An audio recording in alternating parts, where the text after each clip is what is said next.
start off by giving y'all some lovely Valentine's Day magnets. Oh, this is for you, Mary. Oh, I got this is for you, Carol. Okay. And you open them up, and they have little critters inside of them. Okay. Critters? What are those? Little Mentos. Oh. I was trying to take them apart. Little cupcake. Oh. Funfetti. Little Shopkins. Look how cute they are. Little Shopkins. You probably can't see it, but it's Cute. okay. Oh, well. It's cute. Very cute. And Thank you. I put a magnet on it so you can put them on your fridge. Oh, thank you. I wonder if this would mess with the Yeah. the magnet up Here, have fun. Fun time. Oh, adorable. Thank you.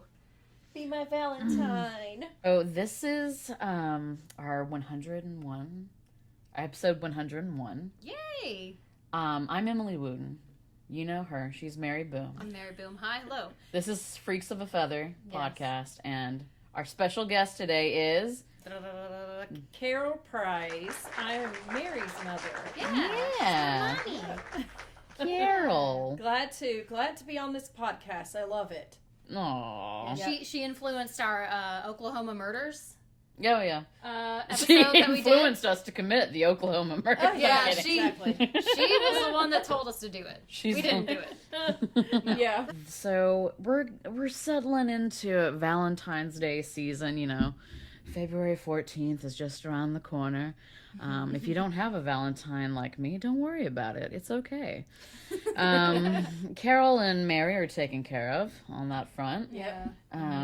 Yeah, but you know, sometimes when you're a single woman and you're out there, you're looking for love, sometimes horrible, awful, just terrible Terrible things happen. happen to you. And today we're going to be talking about the Lonely Hearts murders that happened in Colorado Springs, Colorado on February 14th, 1985. Take it away, Carol. So Cassandra Rundle was a 37-year-old female that had just gotten divorced recently from her second husband, and she had 2 kids from a previous marriage that were 10 and 12 year old, and she was looking for love again. She had been recently putting some ads in the newspaper in Colorado, and she was just on the mends from her recent divorce, and with 2 kids, she was wanting to find love again. Unfortunately, she found something different. Yeah, and she was, people describe Cassandra as, or Cassie as they say in some ways, as a very smart person. She was going to school for pre-law. Oh. She was very smart. She loved her kids. She was an avid poetry enthusiast. She wrote a bunch of poetry, apparently. Just really cool person. Yeah, just living in a little ranch with her kids. The ex-husband used to live in the ranch with them, but he moved out. And The second one. the right? second one, Okay. and he lived about 2 miles away. Yeah, they were. He They was were still coming still, around. Quite a yeah, bit, they were wasn't still he? very peachy with each other, as you say. They still had relationship as far as, friends is what they were quoting, but he had taken her out to dinner the night before this occurred, and I think in some aspects was maybe a little bit more smitten with her than she had already moved on to a boyfriend. She had many suitors from these ads that she was putting in, that she and her friends had quoted that she had gone out on a couple dates and stuff. So she was definitely looking for a different love interest in him. Yeah, and his name was Douglas Peltzer. And that was her second husband. Her first husband was Stephen Sturm, which was her high school sweetheart. Oh. They had 2 children together, Melanie, who was 10, and Dietrich, who was 12. And they got divorced.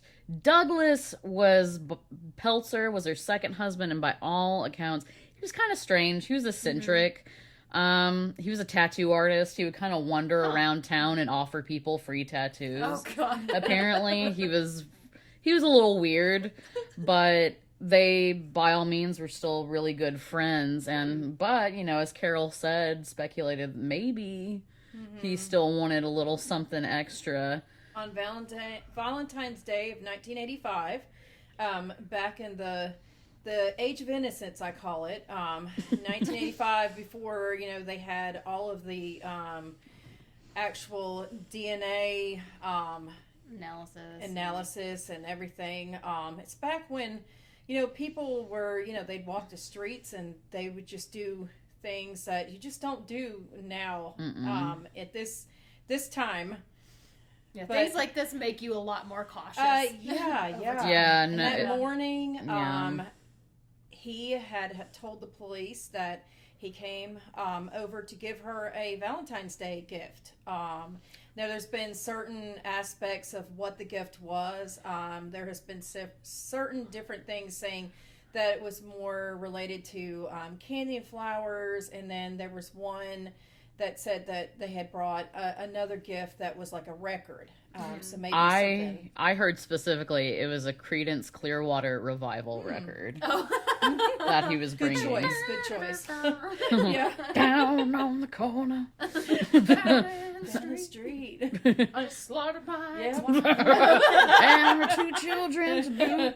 So there was different reports that said that he was over at the house, probably between 8 and 9 o'clock.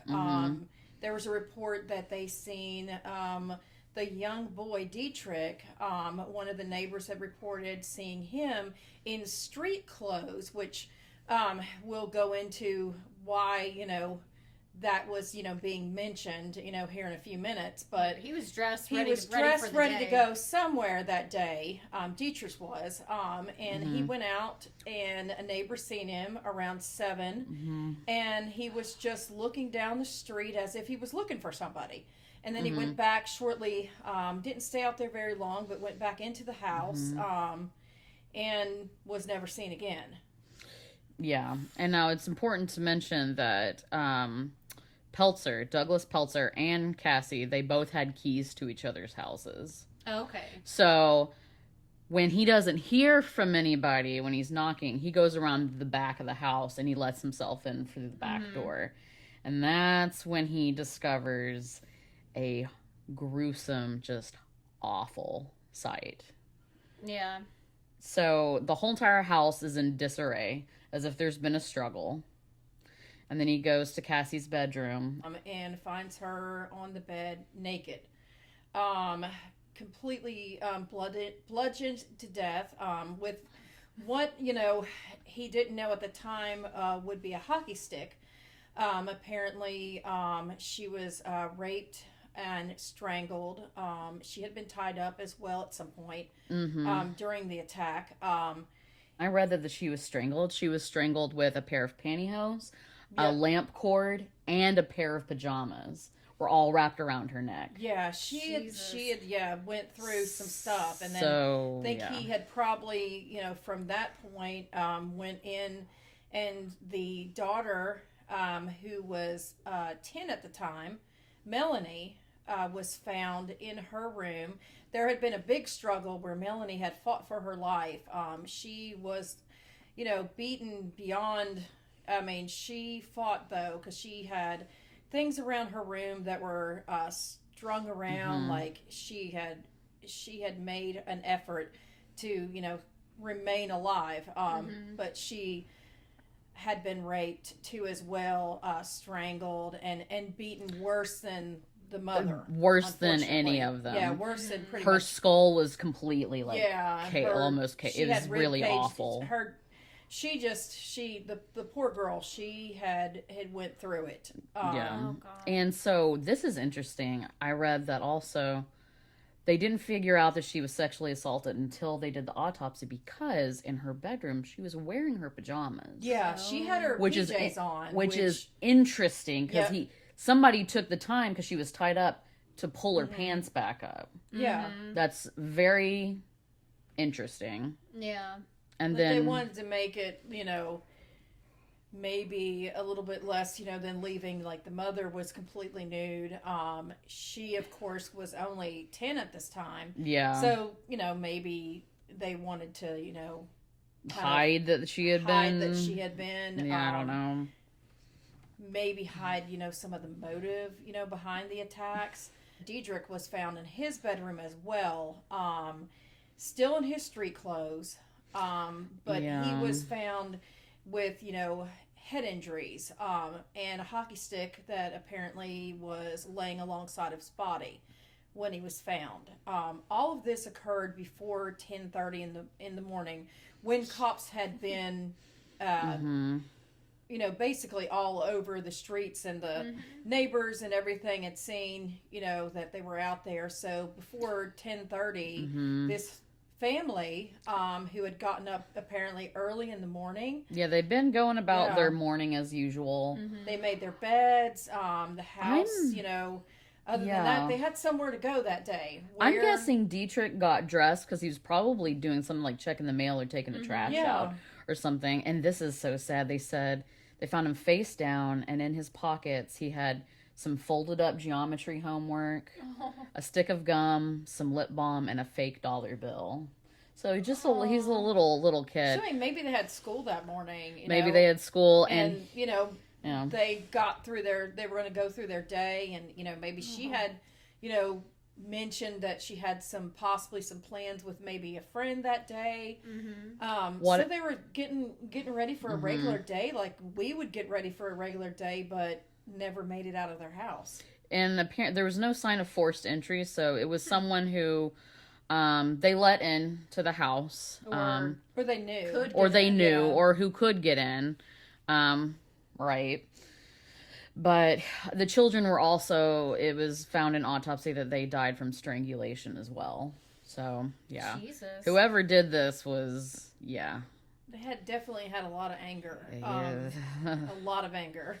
A lot of aggression, and the saddest part about things like this is that it's been over 37 years and this case remains unsolved, and it's one of Colorado Springs' coldest cases that they've got out right now. They have seemingly 93 different other cold cases I think I had read about that are unsolved, but this one remains one of the bigger, ones that they have that have remained without any kind of solution or, determination to determine who actually did the crime. They thought, possibly they, really homed in on all of the the bachelors that had been talking to her, that had been, messaging. But her friend Mary, oddly enough, her friend Mary said that she had only gone on a few dates and only had seen a couple of them. But there were like 90 names that they were going through. The police had interviewed over 400 people within the first month. They had the whole house to themselves for the first month to go through, comb through, collect evidence. They had over 100 specimens of DNA and articles. They had the potential murder weapon too, the hockey stick that was laying alongside Dietrich when they found his body. And to this day there has not been any word if any of that DNA has been sent for analysis, unfortunately. Now, Doug Peltzler, so he found them, phoned the police. Doug Peltzler was then seen wandering around the neighborhood, kind of talking to himself, kind of shaken, like visibly very disturbed, which you would be. And a lot of people were like, oh, he's so weird, and that kind of influenced their feelings about him. Yeah. But they couldn't find anything to keep him in custody. They, of course, questioned the original father, Stephen Sturm. A lot of people were like, oh, well, it's suspicious because immediately after they died, he quit his job, moved, and went into the Peace Corps. But I'm like, his kids just got raped and murdered. So, I think you're going to react. In Ohio, so it was like, he lived quite a bit away from Colorado Springs. Yeah, he just swung by. Just on his work break, he just, came along, just... Now, ultimately, they did have a large pool of suspects, but there was one suspect in particular that came of interest. And it was a particular interest of Cassandra's father, too. And this is this man named Philip Wilkinson, who at the time of their murders was stationed in a fort in Colorado Springs in the Army. He would have been 17. Yeah, very young, but hey. The reason they think maybe he's related to it is because in 1991, Philip Wilkinson walked into the Fayetteville police station in North Carolina and made a confession. He said 5 months earlier, he had raped and murdered Crystal Hudson, a young, cosmetology student. Mm-hmm. He had actually been stalking her for a while. He had been crawling around underneath her window, saw that she was asleep on the couch, grabbed a bowling pin that he found somewhere, let himself into their apartment, because apparently the door was unlocked. Jesus. And beat her to death, raped her, then beat her mother to death and raped her post-mortem, and then beat the little brother to death. So similar MO, but it's interesting. Very similar. You talked about the peeping Tom aspect of it, because prior to Cassandra, she had some peeping Tom where she had called the police there in Colorado Springs. Mm-hmm. There had been some incidences that they'd seen out at the residence of someone lurking around her home. Mm-hmm. Similar MO. Definitely very similar MO to the 17-year-old. At that point.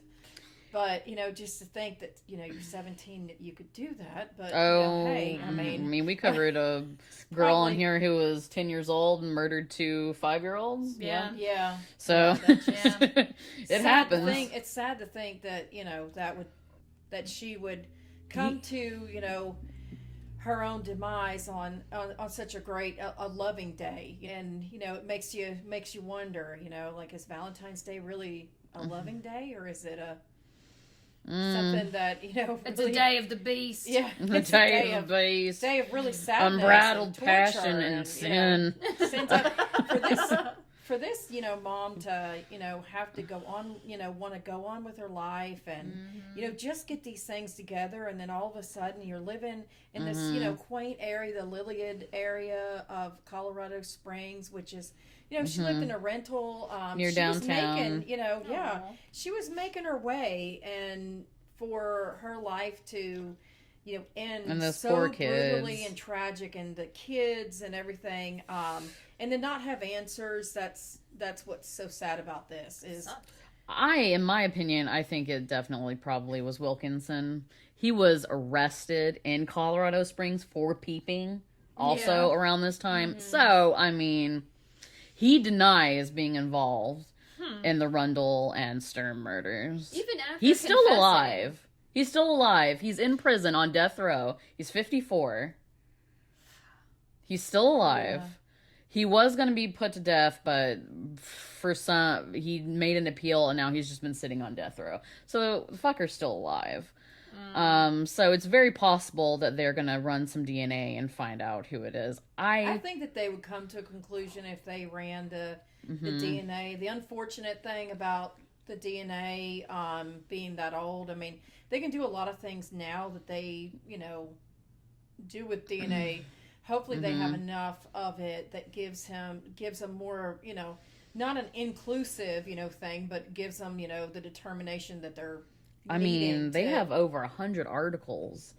Yeah. And if the suspects out there, like, whether it be her ex-husband, whether it be, somebody that she dated with, or it be this man that's in prison, they're still alive. So that's, like, the unique thing about this case. Because a lot of these cold cases, like the one we covered about Jean Lee Rohart, he's dead already. So it's like... I mean, they can match DNA definitely with this one, because I think... I mean, even in the aspect, if you look at the easiest, conclusion that I thought is, it could possibly be the second ex-husband, because he did have a romantic, almost, a feel to the relationship that he was still having with Cassandra. He's trying to get back with her. I think he was, but maybe I can see where they might have been friends. Well, I in some things I read, the kid's friends were interviewed, Oh. and they said that, what's his name, Peltzer Douglas, the second husband. They said that he was just kind of like, he was more like a friend. He just hung out around the family. He wasn't really involved with the kids or anything. Oh. They were more just buddies in a sense. Like, it kind of wasn't a marriage. It was just kind of like having a roommate, essentially, is what that they gave off. They said that he didn't seem pervy or intrusive or anything like that. Oh, okay. So, yeah, just like a casual kind of thing. That kind of makes me think that it probably wasn't him, but you never know. I think, honestly, they think that the mom... I think all of the people, I think they were all, like, tied up first. Yeah. I think the mom was killed first, only because the little girl had time to try to struggle to get out of her restraints, because her wrists were raw and bloody from trying to get out of her restraints. Now, the little boy, that's interesting, because I don't know if he had any restraints. And I don't think he did. He was found face down, and there have been reports that he had come back in the house. So, people had seen him out of the house at around 7 a.m. Yeah. So timeline would fit, maybe he didn't hear, his mom and his... Absolutely. They could have gotten tied up, and, he went out of the house thinking he heard something, they're in another room, and, he thought, well, maybe someone's here, or, he was the only one in street clothes. So that's an indication that, he was the last one to be... Yeah, he might have been out of the house when it was occurring and then came back in, discovered it, and that might be why the hockey stick is, Yeah. used to be. He might have that was the interesting thing, is that he wasn't bludgeoned. He was just strangled, but they found the hockey stick next to him. Yeah. I think whoever's watching and waited till someone opened the door. I think the little boy was probably taking out the trash or going to go meet friends or something, and they waited till he left. Little kid didn't lock the door, and they thought, golden moment. Went in, and little kid, maybe he forgot something and came back to the house. And then...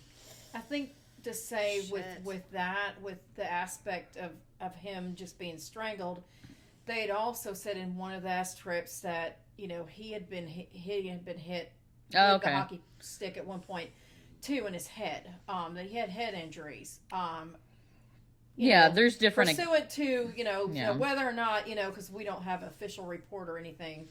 Oh yeah, no. Just going on, not to speculate, but he's definitely killed in a manner that was aggressive. It was very violent. Yeah, unfortunately, he was, definitely the last victim because, I think he was surprised. Yeah, I think the person. I think they based on how he was found face down. Yeah. I think he wasn't expecting someone to. Well, he was probably thinking, that's why I think he knew whoever it was that was in the house. I think maybe he was accustomed to seeing this person. Maybe. More so than a stranger. It kind of makes me think that, it kind of leads me to think of one particular person. Yeah. But, yeah. And, that being the obvious, but, they've not, he supposedly had an alibi, but they've not been able to really conclusively narrow down one suspect at all in a number of many. And his... well, the public won't know either way, but no. I don't know. It's something that haunts that area though, because it was so violent and so just a weird thing that happened like early in the morning. Yeah, like Valentine's Day. It makes like maybe she dated somebody and blew them off, and they were mad, and or it could have been the stalker guy that was like, Valentine's Day. We don't even know if someone spent the night. But the whole thing is, from what the neighbors had said, at that point when there were several, different reports of the neighbors saying that they didn't see any strange cars that they didn't recognize in the driveway at her home. And so maybe someone in the neighborhood?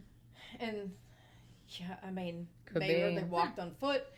But I mean, they did see the car of the ex-husbands come, early that morning. I mean, they're, they knew that he was there, around the time of the reporting, but there hasn't been a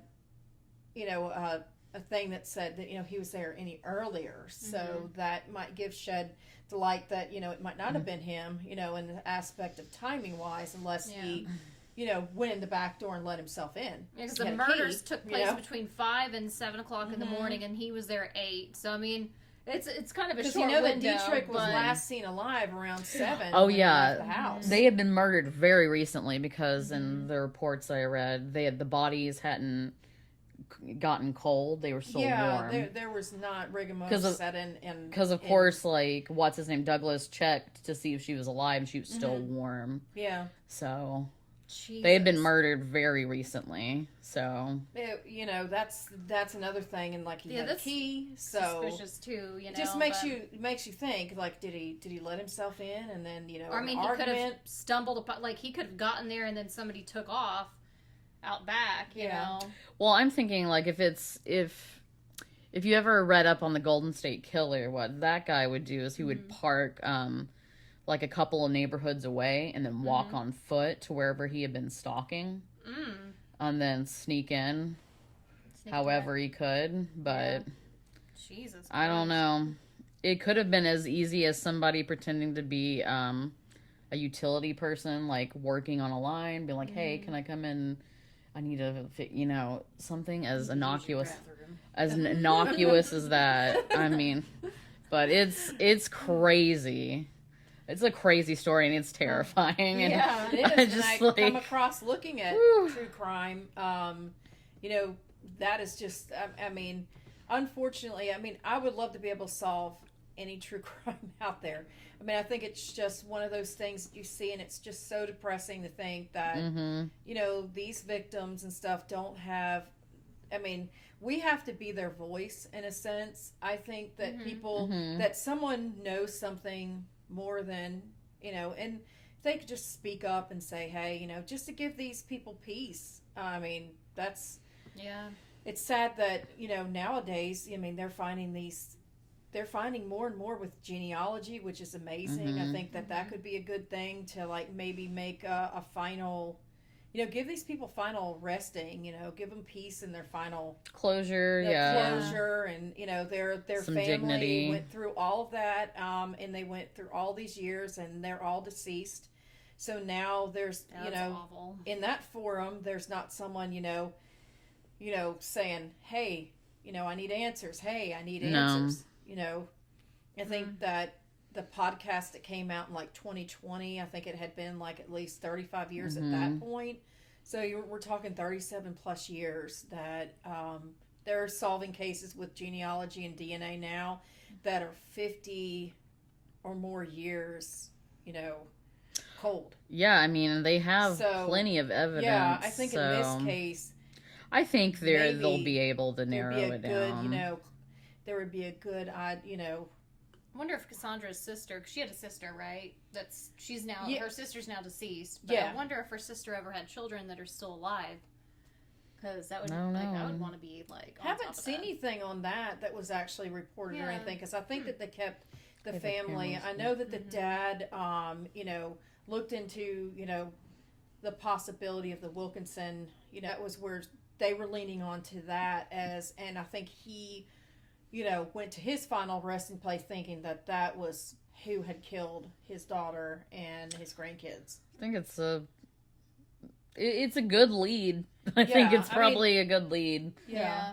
But, well, happy Valentine's Day. Happy Valentine's Day. Well, this won't come out on Valentine's Day, but, it gets you prepped and primed for a very romantic season. Don't give your ex a key to your house. Definitely not. Don't post ads in the newspaper or on Craigslist. Definitely not in this age. No. I don't think I would be on any kind of forum or anything like that. Why not? Emily, Why let's not? put you Why in the not, newspaper.